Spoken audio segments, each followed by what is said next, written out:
Was würde Jesus zur Cancel Culture sagen? Das ist auch ein Riesenthema im Moment in den Zeitungen, in den News, in Social Media. Ich glaube, wir leben im Moment in so einem Minenfeld. Es ist ganz heikel, was sagt man, was darf man nicht mehr sagen.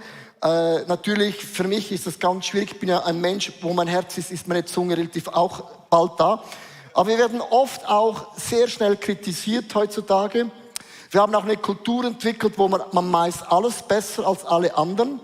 Und wehe, jemand überschreitet eine Linie von Werten, die an du glaubst, dann wird gerade geschossen, medial, mit Worten, mit Kommentaren, Hashtag Cancel M&M, Hashtag Cancel ich bin anonym. Ist auch interessant, die meisten machen das anonym.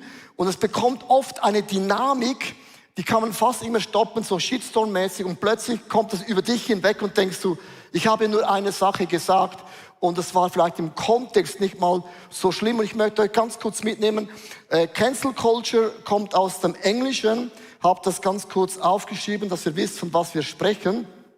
Das heißt, es wird vereinzelt als eine Absage, eine Lösch- oder auch eine Zensurkultur übersetzt. Mit anderen Worten, Cancel Culture greift nicht nur deine Meinung, sondern dich als eine Person an. Das geschieht oft bei Labels, in der Politik, auch beim Management, aber auch in Religionen, wo man sagt, ich vertrete nicht deine Meinung, man greift nicht die Person an, sondern die Sache an, sondern die ganze Person will man auslöschen auf die Seite, so wie ein Reset.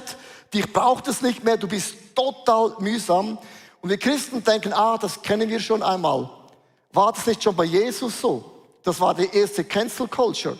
Weil eine Gruppe hat gefunden, das passt nicht in das System hinein. Und eine kleine Gruppe hat Jesus gecancelt als eine Person und umgebracht, Hashtag ausgelöscht. Und alle haben gedacht, das Problem haben wir vorbei.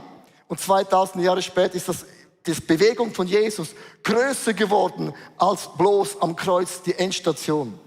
Ich möchte auch mit einer Geschichte, habe mich mega bewegt, und zwar ein Biologe, hat ein Bild mitgebracht, Clemens George Harvey, hat im Februar dieses Jahr, ist er freiwillig aus seinem Leben ausgestiegen. Und ich möchte jetzt eine Box aufmachen und bitte, ich bin kein Verschwörer von irgendetwas. Weil das Problem ist heutzutage, es gibt nur noch links oder rechts und es gibt keine Mitte mehr. Ich habe eine Frage. Und er hat eine Frage gestellt in einem Buch. Er ist ein Immunsystem, hat er erforscht, ein Biologe. Und er hat ein Buch geschrieben, in der Corona-Zeit über den Impfstoff. So, wenn ich nur schon das sage, sagen einen, also, so. Er hat gesagt, Rettung oder Risiko? Das war seine Frage. Und er hat gesagt, vor mehr als 2 Jahren, er ist nicht ein Impfverschwörer. Er hat nur gesagt, ich habe das Immunsystem studiert und die Impfung, liebe Leute, wird auch Schäden hinterlassen, Impfschäden.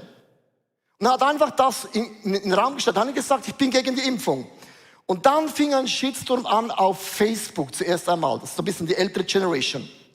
Und dann hat man in Wikipedia gesagt, du bist ein Schwurbler und ein Verschwörungstheoretiker und so weiter und so fort.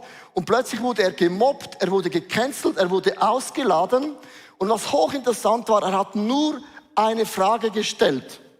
Und nur schon eine Frage zu stellen heutzutage, bist du gerade schon dagegen. Und das ist ganz, ganz krass. Und das hat dann so zugenommen. Und jemand hat gesagt, du kannst mit deinen Worten, kannst du jemanden töten. Und wenn man jemanden sozial ausgrenzt, ist das wie ein Mord. Und man hat ihn ausgegrenzt aus den Social Media. Und man hat Dinge über ihn geschrieben, dass er nie gesagt hatte, aber er hatte keinen Einfluss gehabt, Stellung zu nehmen. Und das ging so weit, trotz Beratung, hat er nicht mehr darüber gesprochen. Im Februar hat er sich entschieden, aus dem Leben auszusteigen. Und was ich schlimm finde in der Geschichte ist, jetzt kommen die deutschen Politiker und die Virologen und die Schweizer jetzt und sagen, ja, das stimmt, es gibt doch Impfschäden. Wow. Und ich sage, liebe Frauen und Männer, ich finde es so krass, wenn man sagt, nein, millionenfach getestet, das gibt es auf einem. Man hat so eine laute Stimme gemacht und hat alle anderen Meinungen auf die Seite geschoben und man ist mitschuldig an Menschen, die aus dem Leben ausgestiegen sind, weil man jetzt plötzlich merkt, sie hatten doch nicht so Unrecht. Ich weiß, ein mega heikles Thema, aber wir müssen uns gut bewusst sein, jedes Thema heutzutage ist hochemotional und weh, du sagst, es gibt LGBTQAI, Nur schon das, der Satz allein ist schon zu viel. Und wir sind in eine Kultur geraten, wo ich finde, das ist mega gefährlich, weil Meinungsfreiheit ist das höchste Gut, das wir Christen haben. In China gibt es keine Meinung. In Asien gibt es keine Meinung.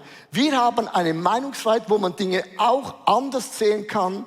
Und wir müssen extrem aufpassen, dass wir nicht das Kind mit dem Bad ausschütten und plötzlich das Gefühl haben, ich habe eine Frage, du bist plötzlich ein Verschwörer von Corona oder was auch immer, sondern man darf Fragen stellen und die Fragen sind im Nachhinein extrem berechtigt, ohne irgendjemand die Schuld in die Schuhe zu schieben.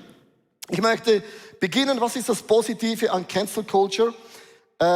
Cancel Culture, das Positive ist, es zeigt ein Fehlverhalten auf. Also wenn Menschen Dinge falsch machen, sagen Leute, das geht nicht mehr. Man kann nicht einfach das unter den Teppich wischen. Irgendjemand muss aufstehen, man muss die Stimme erheben. Es zeigt auch Verantwortung. Wir haben eine Verantwortung, dass gewisse Dinge müssen einfach ans Licht kommen. Und ich sage als Kirche genau das Gleiche immer. Wir als Kirche, wir müssen das bewahren, was heilig ist.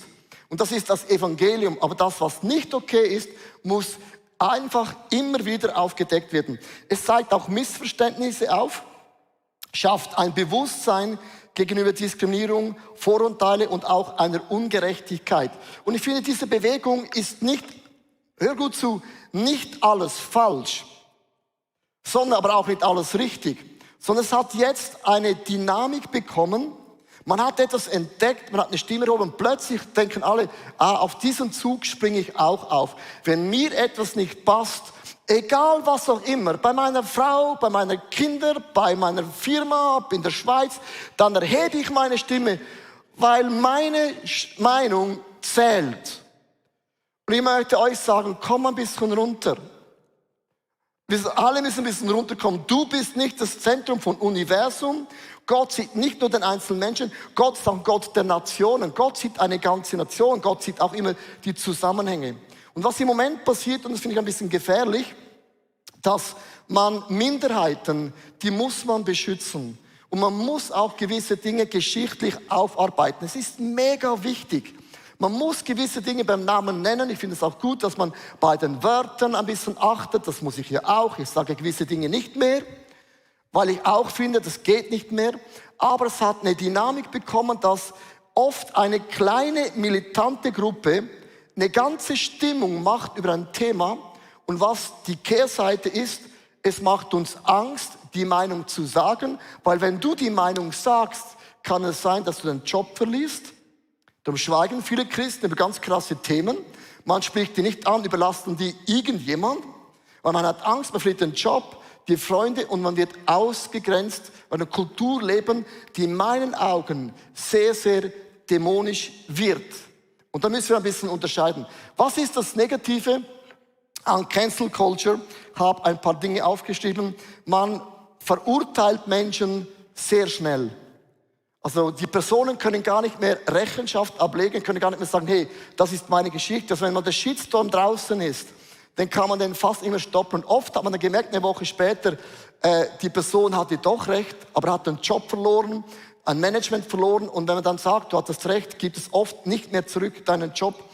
Es gibt oft keinen offenen Diskurs mehr. Man hat keinen, kennt ihr noch die Stammkneipe? Da ist man hingesessen, hat darüber diskutiert bis spät in die Nacht. Das gibt es fast nicht mehr, weil es gibt nur noch eine Meinung. Und deine Meinung ist vermutlich dann falsch.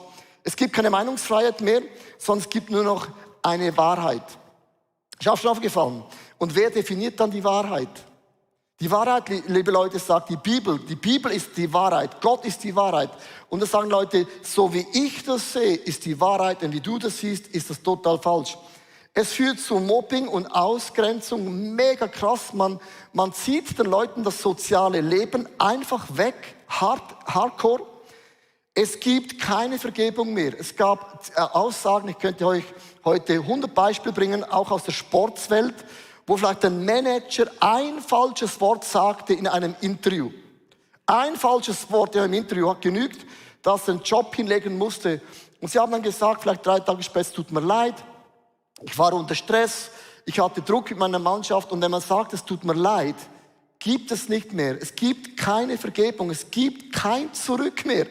Und das ist absolut direkt aus der Hölle. Egal, was du gemacht hast in deinem Leben, du sagst, es tut mir leid, vergibt Jesus dir deine Sünden immer. Es gibt immer einen Neuanfang. Es gibt immer Vergebung. Immer. Immer. Und da stehe ich der Cancel-Kultur total entgegen, weil ich sage, das geht nicht, wenn du sagst, es tut mir leid. Das Wort zählt ganz bewusst und auch wenn man sagt, keine Fehler mehr möglich. Man sagt, weh, du machst einen Fehler. Und was jetzt eben passiert, ist eben, ich merke, auch wir Christen, wir sind gelähmt. Ich habe vor 2 Wochen eine Predigt gehalten und ich habe noch nie so viele E-Mails bekommen. Es geht gar nicht darum, ob ich jetzt alles richtig oder korrekt gesagt habe. Aber die meisten Christen haben zu mir gesagt, du hast Eier. Das war das Wort geschrieben, sorry. Sie haben gesagt, wow, du hast Mut aufzustehen. Und die Aussage finde ich peinlich. Das ist kein Kompliment. Weil wieso bin ich der Einzige, der aufsteht und sagt, ich habe eine andere Meinung? Weil wir müssen aufstehen wieder und sagen, wir haben eine Meinung. Und wir haben Angst, unseren Job, unseren Ruf zu verlieren. Und dann, Jesus hat auch das Evangelium, am Anfang hat Jesus geheilt und Leute sind in Massen nachgefolgt, the Revival of the Year. Und dann hat Jesus ein bisschen den Druck erhöht und Leute sind nicht mehr nachgefolgt. Es kann sein, dass Leute gehen. Die Frage ist nur, für was gehen Leute und warum gehen die Leute? Also wir müssten Mut wieder haben, weise, mit einem guten Background, gut argumentiert, aber wir müssen wieder aufstehen für gewisse Themen, die wir einfach anders sehen. Und nicht einfach das der Welt überlassen und eine Meinung von einem Zeitgeist. Darum, es ist kein Kompliment an mich, sondern eine Frage, die ich an vielen Pastoren genauso stelle. Wieso machst du deinen Mund nicht auf und sagst deine Meinung mit Respekt, mit Würde, mit Ehre, aber du hast eine Meinung. So, ich habe einen Satz aufgeschrieben und den meine ich auch so. Wenn du ständig auf der Suche nach Beleidigung bist, wirst du immer finden, wonach du suchst. Nein, ich finde heutzutage, Leute sind so empfindlich. Ich verstehe das, wenn du ausgegrenzt worden bist von der Hautfarbe, von der Kultur. Ich verstehe das alles, ist gar nicht mein Punkt. Ich habe Respekt vor jedem Menschen, aber manchmal hat das etwas bekommen. Man hört schon einen Satz und hat schon was gefunden und macht schon die Boxe zu. Also ich finde einfach, wir sind unglaublich sensibel geworden. Ich sage dir warum. Weil wir das Gefühl haben, meine Meinung ist Gott. Ich bin das Zentrum vom Universum, möchte ich sagen, du bist nicht das Universum, du bist nicht das Zentrum. Gott ist das Zentrum, wir sind erschaffen zum Ebenbilde, du hast eine Meinung, aber das Zentrum ist noch immer unser Gott im Himmel. Amen. So, ich möchte euch jetzt erklären, wie kann ich persönlich umgehen in einer Cancel Culture Kultur. Ich glaube, etwas, was wir verloren haben, das ist jetzt meine Meinung, ist das Wort Ehre. Wir haben die Ehre verloren vom Gegenüber, auch die Ehre verloren, wenn du es anders siehst. In Römer Kapitel 12, Vers 10b steht, ehrt euch gegenseitig in zuvorkommener Weise. Und Ehre bedeutet, ich gebe dir Gewicht, ich nehme dich ernst und ich höre, was du zu sagen hast. Und Ehre heißt nicht, wenn ich dich liebe, dass ich deinen Lifestyle gutheißen muss. Jesus war mit Sündern unterwegs und Jesus hat sich nicht verändert, aber in seiner Gegenwart haben sich die Leute verändert. Aber Jesus hat immer die Leute respektiert. Ich möchte euch ein Bild zeigen aus TikTok, vermutlich die junge Generation. Ich habe ein Bild mitgebracht aus eine Schottin, hat einen Shitstorm erlebt und in diesem Bild ist es mega krass, weil Leute haben gesagt, Lack, bist du hässlich. Meine Güte, wie kannst du einen so hübschen Freund haben? Und Leute haben gesagt, willst du nicht wieder Single werden und mich als Freund bekommen? Also es ging einen unglaublichen Shitstorm über die Runde wegen diesem Bild. Und wenn ich das höre, muss mir niemand sagen, dass in der jungen Generation mit Vogue und Cancel Culture alles besser geworden ist. Es ist noch alles schlimmer geworden. Wenn du sagst, ein Mensch ist hässlich, dann möchte ich dir fragen, was läuft in deinem Kopf ab? Es gibt nicht einen Menschen, wo Gott sagt, oh sorry, tut mir mega leid, ist mir total verkackt. Kennst du, am Montagmorgen war ich nicht fit. Shit happens. Es gibt kein Shit happens bei Menschen. Sondern das ist eine teuflische Perspektive. Wir richten erfolgreich, arm. Wichtig, unwichtig. Jeder Mensch ist in den Augen von Gott wichtig, wertvoll, wunderschön. Gott jubelt über jeden Menschen, wenn er an ihn denkt. Und das alleine ist so crazy. Und weißt du, was die meisten Leute machen? Sie geben anonym ein Feedback ab. Du kannst anonym ein Feedback machen an eine Person, die aber einen Namen hat. Und dann hat der Freund kurz später auf TikTok eine Retourkutsche gegeben mit diesem Bild. So sieht sie aus. Dann haben wir alle gesagt, ja, jetzt bist du schön. Nein, ich möchte sagen, wenn ich solche Dinge höre und lese, auch von der jungen Generation, wir haben eine Grenze überschritten, von Menschen zu ehren, zu würdigen, zu respektieren. Und ich sage dir, warum es so wichtig ist, weil Ehre hat mit dem zu tun, ob du Wunder in deinem Leben erlebst. Ich möchte in die Geschichte hineingehen von Jesus. Warum ist Ehre und Würde so wichtig? Markus 1, Vers 1 bis 4, ein längerer Text. Und er ging von dort weg und kommt in seine Vaterstadt und seine Jünger folgten ihm nach. Und als es Sabbat geworden war, fing er an, in der Synagoge zu lehren und viele, die zuhörten, erstaunten und sagten, woher hat er das? Und was ist das für eine Weisheit, die dem gegeben ist und solche Wunderwerke geschehen durch seine Hände, so Zeichen und Wunder. Ist dieser nicht der Zimmermann, der Sohn von Maria und der Bruder von Jakobus, des Johannes, Joses und Judas und Simon? Und sind nicht seine Schwester hier bei uns? Und sie nahmen Anstoß an ihm. Und Jesus sprach zu ihnen, ein Prophet ist nicht ohne Ehre, außer in seiner Vaterschaft und in seinen Verwandten und in seinem Haus. Und Jesus sagte, ihr gebt mir keine Ehre, kein Gewicht. Ihr seht zwar die Wunder, die ich gemacht habe, aber ihr seht mich immer noch, ist der Jesus. Ja, du bist mit mir aufgewachsen. Ja, ist schon gut. Du bist ja einer von uns.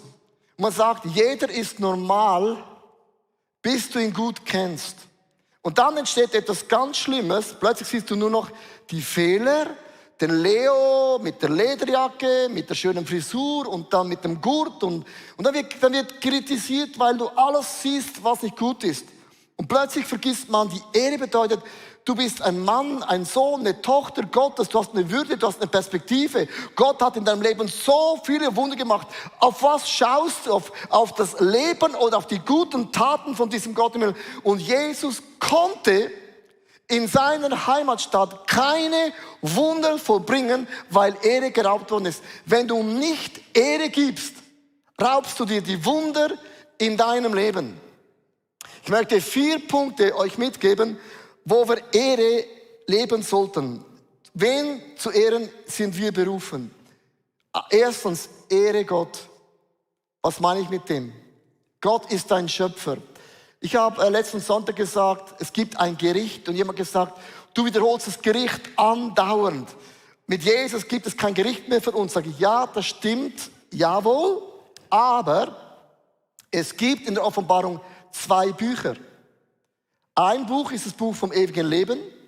Für die, wenn der Name ausgeschrieben ist, gibt es kein Gericht mehr, ja? Und dann gibt es kleine Bücher von deinen Taten. Und die Frage, was für Taten hast du im Himmel aufzuweisen? Und das sind 2 komplett verschiedene Bücher. Nur die Gnade alleine wird das kleine Buch nicht füllen. Und ich habe einen so Respekt vor Gott, weil Gott ist ein heiliger Gott. Gott ist auch ein rechenschaftender Gott. Gott ist nicht nur der Gott der Liebe, der Gott vom Abervater. Ja, das stimmt schon. Gott ist auch ein Gott, wo ich eines Tages in die Augen schauen möchte. Und ich möchte eine Box aufmachen. Leute fragen mich, wie gehst du um mit so viel Kritik? Kritik muss man lernen. Jede Kritik macht dich besser. Jedes Feedback gibt es eine Wahrheit, die man das nimmt, ist ein Feedback, eine Kritik immer etwas Bereichendes.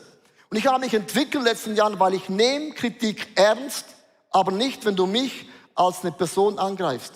Und dann ist mein Zitat, und hör gut zu, im Himmel schaue ich nicht dir in die Augen, auch nicht euch, ICF. Ich schaue eines Tages Gott in die Augen und ich möchte, dass Gott zu mir sagt, Leo, super gemacht. Wow, das ist das Einzige, was ich hören möchte. Und was eure Meinung ist der Menschen, ist immer relativ, weil die Wahrheit ist in den Augen Gottes. Darum habt eine Perspektive vor diesem Gott im Himmel. Das Zweite, ehre auch deine Eltern. Ehre Vater und Mutter, auf das du ein langes Leben hast. Und sagen Leute, wie kann ich meine Eltern lieben? Du kennst meine Eltern nicht. Du hast meine Eltern nicht gekannt. Aber wenn du deine Eltern nicht ehren kannst, wirst du deinen Chef nicht ehren, du wirst deinen Pastor nicht ehren und du wirst auch die Politik nicht ehren, weil du hast es nicht gelernt in ganz kleinen, jungen Jahren. Ehre Vater und Mutter. Ich ehre sie nicht, weil sie alles richtig gemacht haben. Gott hat sie gebraucht, um mich auf diese Welt zu bringen. Drittens, ehre auch die Verantwortlichen. Und hier kommt meine Frage, die ich uns allen immer wieder stelle, auch mir selber. Wann betest du für die Regierung? Wann betest du für die Leute, die eine Entscheidung treffen müssen? Wir sagen in unserer Small Group immer wieder, wenn wir Politiker wären, dann wäre die Schweiz safe. Kennst du das? Jeder glaubt, dass seine Meinung ist die richtige. Politik, die müssen jedes Thema, das das Leben betrifft, eine Entscheidung treffen. Das war gar nicht so einfach. Du hast ganz verschiedene Meinungen, von links bis rechts, in der Mitte, du hast alles. Und ich bete, dass Gott ihnen Weisheit gibt, weil die Bibel sagt, bete für die Regierung, auf dass ihr ein ruhiges und gutes Leben habt. Und wenn du mehr kritisierst, statt betest, sollst du mal ein bisschen drehen und beginnen mehr zu beten, dann wirst du auch weniger kritisieren. Ehre auch deinen Pastor und geistlichen Leiter. Über das möchte ich jetzt relativ lange sprechen. Darf ich euch eine Geschichte sagen? Also das Größte, was ihr für uns machen könnt, und das meine ich im Ernst, betet für uns. Betet für uns, dass wir den Lauf vollenden. Betet für uns, dass wir auch geistlich fit sind. Betet für uns, dass nicht Sünde in unserem Leben uns zum Fall bringt. Ich möchte euch eine Geschichte erzählen und ich möchte nicht groß Werbung machen, aber die Geschichte berührt mich. Vor ein paar Jahren gab es eine Kirche in der Bewegung von uns, sie haben sich getrennt und wir hatten viele Gespräche, wir hatten oft geweint. Wir haben es so gut zusammen, aber wir haben es uns nicht mehr gefunden bei gewissen Dingen. Und wir unter Tränen in den Augen haben wir uns getrennt. Wir haben das Abendmahl genommen, wir haben sie freigesetzt auf beide Seiten. Das kann es geben im Leben, da hat niemand was falsch gemacht, sondern manchmal gibt es das einfach im Leben. Dieser Pastor seit diesem Tag, jedes Jahr an Weihnachten, ich habe ein Bild mitgebracht, schickte mir eine Kiste mit Merry Christmas. Und ich sage euch nicht, was da drin ist, aber diese Kiste hat einen unglaublichen Wert. Und jedes Jahr ist eine Karte drin, wo er sagt, Leo, ich danke dir für alles, was du in mich hineingelegt hast, denn ohne dich wäre ich nicht da, wo ich bin. Und ich habe ihn gefragt, wieso machst du das? Er hat gesagt, ich bin schlau. Weil die Bibel sagt, wenn du einen Leiter ehrst, ist wie ein Penalty, den musst du einfach versenken. Und jedes Jahr habe ich eine Option, um den Segen von Gott so einfach abzuholen. Und darum mache ich das. Und was krass ist, seine Kirche geht durch die Decke. Bekannt auf der ganzen Welt, Social Media. Gott hat Kanäle aufgemacht und es ist kein Zufall, dass Gott sie segnet, weil wenn du ehrst, wird Gott auch Wunder in deinem Leben bewirken. Darf ich zurückgehen zur Geschichte von Jesus, Markus 6, Vers 4 bis 5? Und ich möchte da einen Punkt machen. Warum ist Ehre so wichtig in einer Cancel Culture? Eine Kultur, wo man alles kritisiert, man reißt alles runter, man weiß alles besser. Es heißt, ein Prophet, sagt Jesus, wird überall verehrt. Nur nicht in seiner eigenen Heimatstadt, von seinen Verwandten und von seiner eigenen Familie, weil sie nicht an ihn glaubten, ihm die Ehre gaben als eine Person, konnte er keine Wunder bei ihnen tun. Und legte nur bei einigen Kranken die Hände auf und heilte sie. Und ich möchte dir heute sagen, und ich sage vor allem mir, Leo selber, wenn du nicht beginnst zu ehren, du blockierst die Wunder Gottes in deinem Leben. Darf ich es nochmal wiederholen? Wenn du nicht beginnst zu ehren, blockierst du die Wunder Gottes ganz konkret in deinem Leben. Und das will ich mir nicht anmaßen und ich will es nicht erleben, sondern ich will auf Dinge, die nicht korrekt sind, aufmerksam machen. Erheb deine Stimme.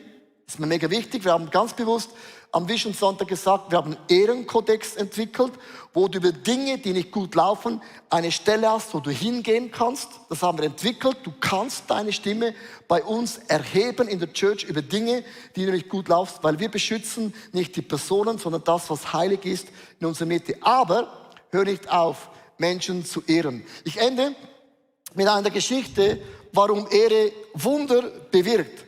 Babe Ruth, das ist so ein Baseball-Typ aus Amerika.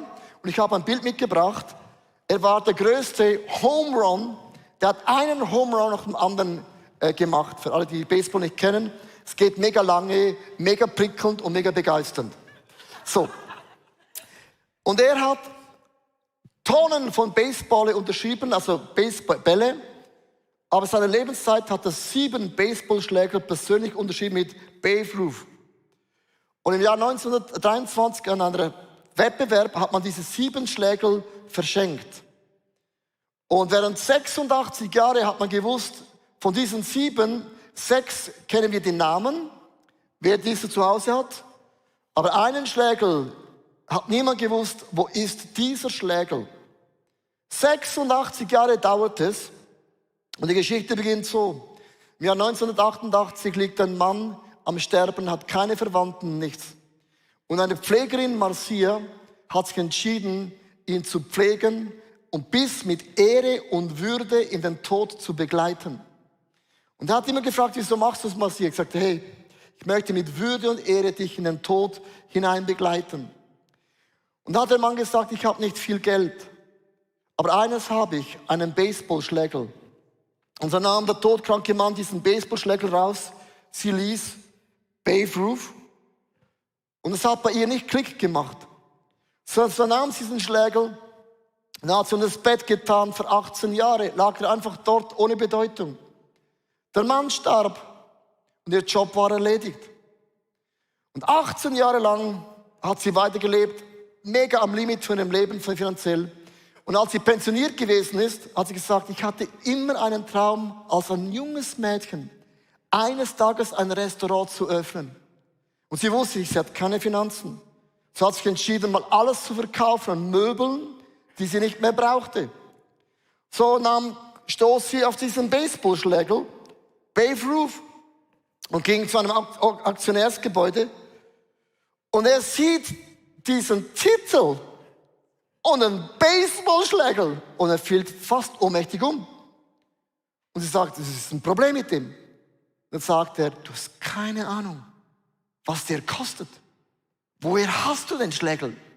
Der fehlt seit 83 Jahren. Woher hast du den? Sagt er, ich habe einen Mann mit Ehre und Würde in den Tod begleitet. Sie sagt, was ist mit dem Schläger? Sie sagt, er kostet 1,3 Millionen. So hat sie den verkauft für 1,3 Millionen US-Dollar und hat ein Restaurant gegründet, aufgemacht und der Rest vom Geld hat sie in die Babe Ruth Foundation gespendet, um Kindern zu helfen. Und Leute haben sie gefragt, Marcia, wieso hast du das gemacht? Du hättest alles Geld behalten können. Und sie sagte Folgendes, ich möchte mit diesem Zitat enden, wieso Ehre Wunder bewirkt.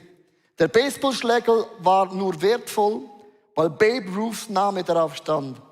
Der ihn wertvoll gemacht hat, war das einzige Vernünftige, was ich tun konnte, etwas, das sein Leben ehren würde. Sie hat sich überlegt, was würde Babe Ruth ehren, wenn ich für diesen Schläger 1,3 Millionen bekomme. Und das ist die Kultur von Ehre.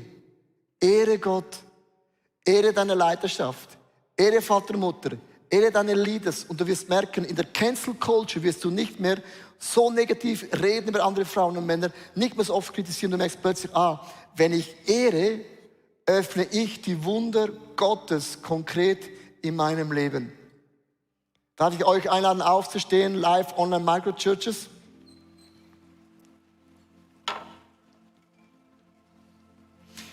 Lass uns unsere Augen schließen für einen Moment.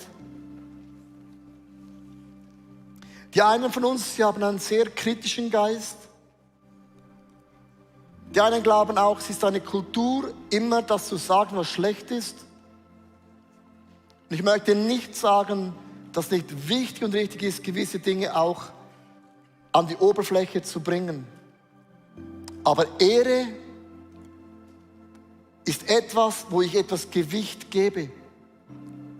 Und dein und mein Leben hat nur einen Wert, weil der Name Jesus drauf steht. In deinem Leben steht der Name Jesus drauf und nicht Ruth Babe.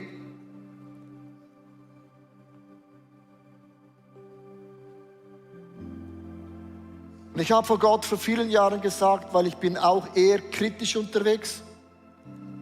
Ich habe bei allem immer eine Meinung. Die stimmt auch immer. Immer. Habe mich noch nie getäuscht. Ich weiß, was ich meine, sorry. Aber ich habe vor vielen Jahren gesagt, Gott, nimm diesen negativen, kritischen Geist weg von mir. Und ich meine nicht, wir dürfen nicht das Kind mit dem Bad ausschütten. Wir müssen Dinge beim Namen nennen, die falsch laufen. Aber wir können nur noch in dem drin leben und dann bist du das Maß aller Dinge und das bin ich nicht. Und man kann Ehre lernen. Du kannst beginnen, deine Eltern zu ehren, weil Gott hat sie gebraucht, sonst wärst du nicht da. Und das genügt schon, um zu ehren. Gott sagt, ehre Israel. Das machen wir jedes Jahr. Die erste Kollekte geht nach Israel. Weil die Bibel sagt, wer Gottes Volk ehrt, der ist gesegnet. Ich ehre meine Leidenschaft in der Schweiz, in Deutschland. Ich bete für sie, ich kämpfe für sie. Aber ich ehre auch meine Leiter, die geistig mir Dinge beigebracht haben. Ohne sie wäre ich nicht da, wo ich bin. Und Vater, ich halte heute meine Wunden dir hin, wo Menschen vielleicht mich wirklich zerstört haben, mit fiesen und gemeinen Kritik, die nicht fundiert sind. Es tut mir leid und Vater im Himmel, ich brauche auch da Heilung, wo Menschen mich missbraucht haben, geistlich, seelisch oder körperlich.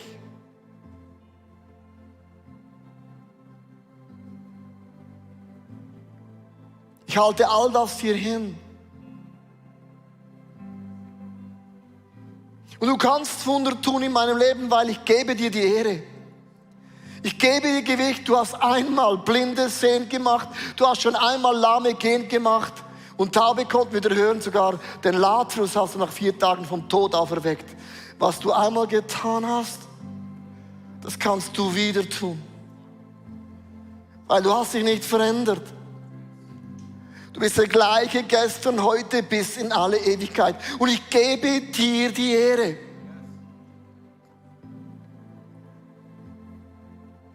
Heil in mir diese Dinge, wo Menschen Pfeile auf mich geschossen haben, und zwar voll in den Rücken. Heile mich da, wo Menschen mich ausgeschlossen haben, weil ich eine andere Meinung habe. Da, wo du Freunde verloren hast. Da, wo eine Beziehung zu Ende ging, weil du an Jesus glaubst.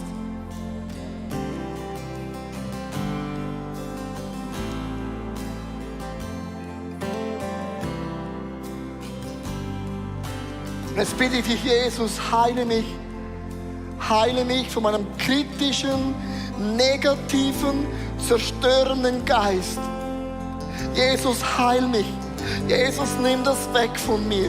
Lass mich deine Jesus-Kultur leben, wo ich dir, deinem Evangelium, deiner Art, deinem Wesen mehr Ehre gebe als meinem eigenen Leben.